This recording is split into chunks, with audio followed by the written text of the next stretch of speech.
It's great to be with you again at Charlton and Blackheath. I was really hoping to be with you in person, but of course with COVID and, well, I'm joining you remotely and we'll have to catch up some other time. But I can still share my heart with you. And just whilst I've been thinking of all the challenges that we as church faced during lockdown, my thoughts have gone to the storm on the lake. Now, in fact, there are two different storms recorded in the gospel accounts, which isn't really surprising because storms on the Lake of Galilee were pretty common and would come from seemingly nowhere and sometimes have devastating effects. And the two that are recorded in the Gospels are quite significant. One, of course, is after the feeding of the 5,000 when Jesus walks on the water. And the other one is just before he goes and deals with Legion at Gadara.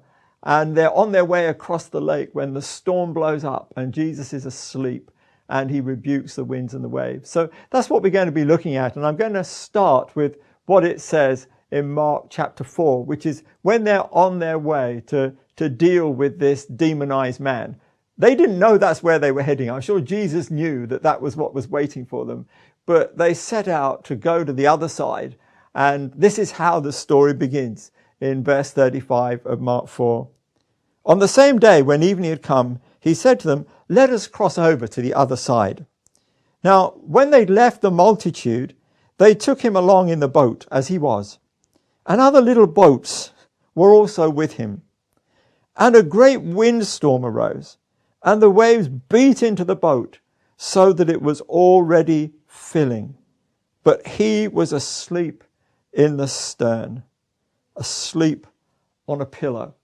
Let's leave it there for a moment because I want to talk about three things. I want to talk first of all about a storm arose, and then to pick up on the fact that Jesus slept. And then when we look at the other storm that happened after the feeding of the 5,000, we're going to look at how Jesus walked on the water.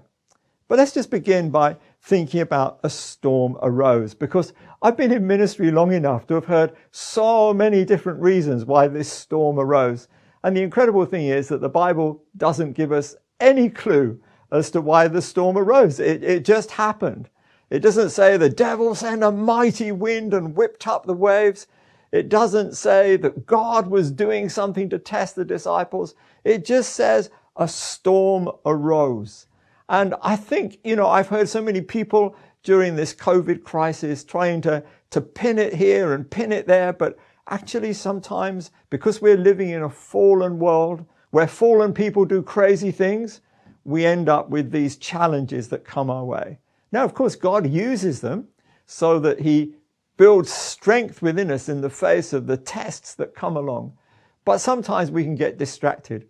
And of course, when you're looking at the events that are ahead here, you can easily get the impression that maybe this was the devil trying to stop them getting across the lake. But I just want to say to you that let's get real about some of these things. I know that in the Old Testament, we can see really clearly that God sent certain things at certain times.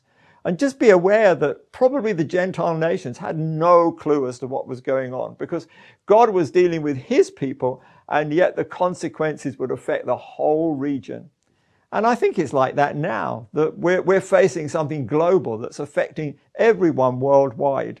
And we're living in a world where the whole creation is still groaning and waiting for that day when there's going to be a new creation, where none of these disasters, whether they be considered natural or man-made, are going to be happening. So we live in a world where things can go wrong, where storms can arise, where viruses can infect.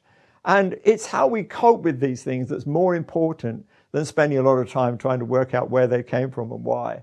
And so we find that storms arise. And we want to look at how Jesus responds in these kind of situations. And I suppose in this one, we can just see Jesus peacefully asleep.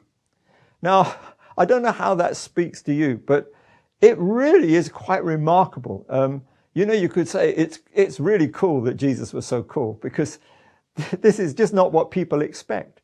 You've got the disciples panicking. They want to do something about this. And it's like sometimes the church gets like this, quite frenetic. What are we going to do?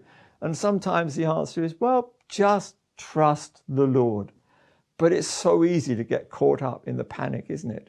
So we have Jesus asleep in the stern of the boat, and we've got everyone else panicking because the water's coming in to the boat. And just imagine, it says there were many little ships with them, and they hadn't got a clue what was happening. They didn't know anything, except they decided to cross the lake with Jesus, and suddenly they find themselves caught up in all of these kind of things. And yeah, there could be big reasons why some things happen that some of us little guys, we never really get to find out what they were about. We just think, what was all that for? Because it wasn't primarily our problem, and yet we get caught up in the midst. And so to see Jesus asleep in the stern of the boat is quite remarkable, isn't it? That this is how he was going to face out the storm.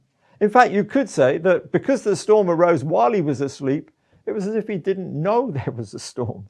He was so at peace that the wind was blowing and the waves were crashing and the water was filling up the boat, and yet Jesus was peacefully asleep. Do you know, and there are times when I preach sermons, and I'm sure everyone else has, when we're saying we've got to be aware of what's going on around us. We need to be alert. We need to be watching. We need to be waiting. And yet there are times when sometimes just to be peacefully at rest is the best way to deal with the crisis. Now, this might be speaking to your heart. I don't know how it's been for you in these months of lockdown and COVID, but I know there will be times when the Lord is just saying to each one of us, just take it calmly, just rest. And we see all these disciples panicking and you know, they don't know what to do, and they wake Jesus up and say, you know, don't you care that we perish? And it's just such a crazy question, because of course Jesus cares about everything. He cares about every single person. I mean, no sparrow falls to the ground without God knowing. Every hair on our head is numbered. Of course he cares. Jesus cared for every single person in the boat. And maybe just by being asleep in the back, he was doing the greatest thing for them that could possibly be done, just to bring some peace in the midst of that chaos. And then eventually, of course, he's so sensitive to their panic. His heart goes out to them. You know, he could have easily said, well, why don't we all just go to sleep and just sleep this thing out? But no, he's aware that these men, you know, they live on this lake. They're probably thinking, we know this lake, we know these kind of storms, we know how dangerous it can be. And so they're pressurizing Jesus into action. They're saying, you've got to do something. So Jesus stands up and he rebukes the wind and the waves. And I find it makes me smile sometimes. He didn't actually rebuke the devil. He just rebuked the wind and the waves.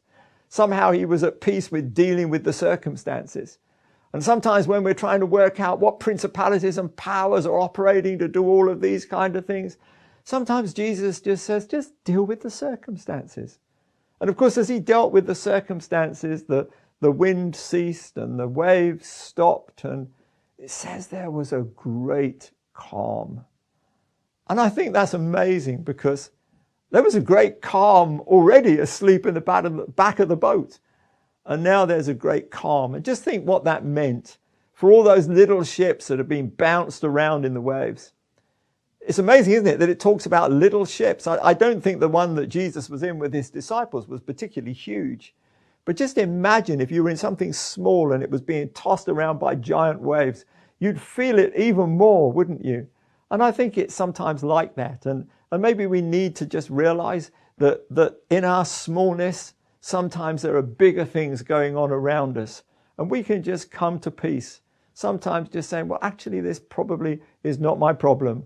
And God is in control. So we've seen a little bit about the fact the storm arose. And we've talked a little bit about Jesus being asleep. And I know that when he said peace, it was because there was peace on the inside of him that was being released. I think if the disciples had stood up, as many preachers have preached, why didn't they do it? When Jesus said to them, you're of little faith, it was almost as if the preachers are trying to say to them, you could have stood up and you could have calmed the storm. But in reality, I think there was so much panic on the inside of them that if they'd spoken to the wind and the waves in their panic, it would have just produced more pandemonium. So just take it that Jesus at times wants to say, just rest in me.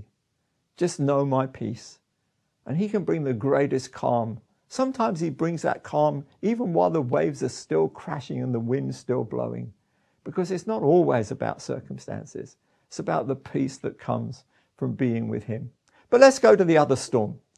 Now, there are people who say, well, yes, of course, I know why that particular storm arose. It was to stop them getting to that Gadarene demoniac, and the devil was doing everything possible to sink the boat. But Jesus had calmly set off on that journey by saying, let's go over to the other side. So Jesus had already determined the direction that they were going in, and had really set for a fact that they were going to get there. So there was no sense in which the boat was going to go under, and even if it had, somehow it would have gone all the way across and they'd still got to the other side, because Jesus had declared that's where they were going. But let's go to the other one.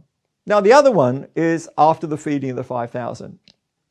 And I was thinking about this, and I remember that there have been times in my life where when I've seen particular blessing, I've had anxious people around me who've said, you need to be careful, because when God blesses, the devil counterattacks. And I remember one occasion when I'd seen an amazing time in a meeting, and someone came up to me and said, I'm going to pray for you now, brother, because, the devil's going to fly at you. And I just thought, hold on a minute. The Bible says if you resist him, he flees from you. It doesn't say if you resist him, he flies at you. But they were quite sure. So I said, okay, you can pray for me. But it unveiled for me just how sometimes we don't only have this, the devil's going to make it difficult for us to get where we're going, but we also have this sense of the devil's going to come at us when we've been blessed in what we're doing. And so after the feeding of the 5,000, which was amazing, I just imagine what it would have been like to have been there and to have been fed on this loaves and fishes that the little boy had, but which had been blessed by Jesus, which just made it all so different and multiplied. And then, of course, they get into the boat, and Jesus says, actually, I'm just going to stay and pray. And Jesus prays, and it starts getting dark. It's evening now. And they're on the lake, and another storm has come. Again, it seems to have come from nowhere. It's just blown up, and there's wind and there's waves, and they're really struggling. They're trying to get there against all the obstacles that are pushing them back. And then Jesus, having finished his prayer time, just wants to come to them. So he walks on the water. Now, we get the impression sometimes that when Jesus walked on the water, he was like walking on this calm lake. But this was a really rough sea that he was walking on. And those waves in Galilee, they can really cut up something. And so Jesus comes to them in the midst of the storm. It's getting dark, and he's walking on the water. And they're scared. They start crying out and thinking that maybe this is a ghost. Now, the interesting thing with this particular story, I could have read this in Mark's gospel. But Mark, who we all believe was writing down the words and impressions and memories that Peter had, actually says nothing about a significant part of this story. Because when they see Jesus coming, they think he's a ghost, and he has to say to them, no, it's me, it's fine. And then Peter says, now, if it is you, Lord, tell me to come to you. And he steps out the boat. Now, again, this is one of these, you're thinking this sermon can go in any direction now, because everyone's preached about the importance of stepping out the boat and trusting Jesus. But when Peter steps out the boat, in a sense, Jesus had said, come, because in some ways Peter didn't give him any option. If it's you, Lord, tell me to come. Well, it was Jesus. So how do you respond and say, it is me? Well, come. So he gets out the boat. He starts walking on this really rough sea. And he takes his eyes off Jesus. And as soon as he takes his eyes off Jesus and starts looking at the size of the waves, he just begins to sink. Now, I've often reflected on that thought, that you begin to sink. I don't know how you begin to sink. You either sink or you don't, but beginning to sink. And then Jesus reaches out and takes hold of Peter by the hand. And together they get back into the boat. And then it says this, that the moment that Jesus comes into the boat, everything goes calm. Isn't that extraordinary? Well, I want to pick up some things from that. if we've said that there's lessons to learn from Jesus sleeping in the stern of the boat, then there are definitely lessons to learn from Jesus walking on the water. I think the biggest lesson to learn is no matter what crisis we're in, Jesus can always reach us. Even if it looks utterly impossible, he can get to where we are. Even if we're in the direst of straits, he will find us. And that really is a huge blessing. Now, if you want to walk on the water, you know that the lesson here is you've got to keep your eyes fixed on Jesus. But in some ways, you know, it's not necessary to walk on the water to get to Jesus. Because Jesus' heart is to get to you wherever you are. And the rest that were left in the boat were on Jesus' heart just as much as Peter was on his heart. And so he reaches out, he takes Peter, they come back into the boat, and then there's this calm. That great sense of calm. And I would like to take away from that picture of that storm the fact that when Jesus gets into our circumstances, there's a great calm that comes into our lives. I don't know where we're at in this crisis, but I do know that in this world around us, there are a lot of people that are struggling with the pandemic, finding it hard with lockdown and the limitations. People that are struggling with, I don't know, sometimes mental health issues. And sometimes they're like the little ships that have absolutely no idea where to go, what to do in the situation. And we who know the peace of Jesus in our hearts need to be able to convey the peace of Jesus into the lives of other people. And that really is my hope. I would love to say to you that I'm believing that this will all be over in next to no time. Or be able to say to you, I can tell you exactly why this is happening, but I can't. Storms arise. And we can grow in the midst of the storm. Grow in our closeness to Jesus. Learn from the way that he is. Know that peace that he has in the midst of the storm. And to appreciate that grace that brings him right into the midst of our circumstances. And I want us to know a great calm. It can be a great calm when the circumstances change. And I know it will be. But it can be a great calm too, even in the midst of the circumstances, just because we know that Jesus is Lord. It's been great to be with you, and I'm going to pray for you now. I really appreciate every one of you. I can imagine you. I've got you in my heart as I'm speaking to you. I wish I was there to greet you, but I can pray for you and say, Father, I do believe that you can bring a peace in the midst of every crisis. And Lord, I know that when you bring that peace, it's a peace that can actually be transferred into the whole atmosphere around us.